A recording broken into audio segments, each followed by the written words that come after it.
बंगाल की आबोहवा में बगावती बारूद की गंध रच बस गई है और ये हवा सीधे तृणमूल के आंगन तक जा पहुंची है। विश्वस्त सूत्रों की माने तो भाजपा के बंगाल से 3 भाजपा सांसद तृणमूल ज्वाइन करने को एकदम तैयार बैठे थे। इन तीनों सांसदों को मनाने की कवायद पहले से चल रही थी। इसके सूत्रधार थे ममता बनर्जी के भतीजे अभिषेक बनर्जी और इसकी पटकथा तैयार की थी पूर्व क्विज मास्टर और टीएमसी के एक अहम चेहरे डेरेक ओब्रायन ने। तीनों भाजपा सांसदों की डिमांड भी अलग अलग थी। इनमें से पहले नंबर की चाहती उन्हें अगला चुनाव लड़ने में कोई दिलचस्पी नहीं, पर बाबुल सुप्रियो के तर्ज पर उन्हें ममता सरकार में मंत्री बना दिया जाए। दूसरे सांसद लक्ष्मी पूजन चाहते थे। वे अगला चुनाव लड़ने को भी तैयार थे, पर उनकी शर्त थी कि अगर खुदा न खास्ते वे टीएमसी की टिकट पर चुनाव हार गए तो फिर दीदी उन्हें राज्यसभा से लेकर आ जाएं। तीसरे भाजपा सांसद भी स्वयं चुनाव लड़ने के इच्छुक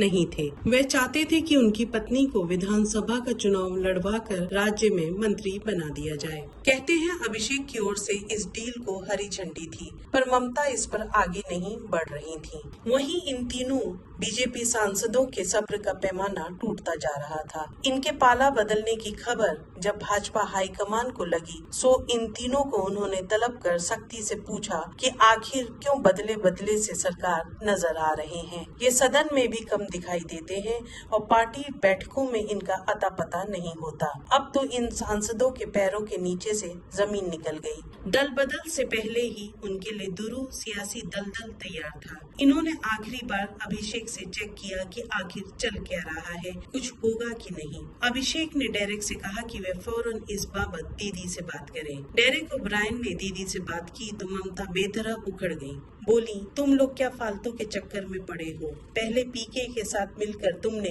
गोवा, असम व त्रिपुरा में टीएमसी की इज्जत पर बट्टा लगा दिया। अब नया गेम शुरू कर रहे हो, ये जाने बगैर कि इससे हमें हासिल क्या होगा। डेरेक भी चुप बैठ गए और अब पार्टी में दूर तलक ये बात फैल चुकी है कि अभिषेक की अब यहाँ कुछ चल नहीं पा रही। हमारे वीडियोस को देखने के बाद लाइक और सब्सक्राइब करना बिल्कुल ना भूलें।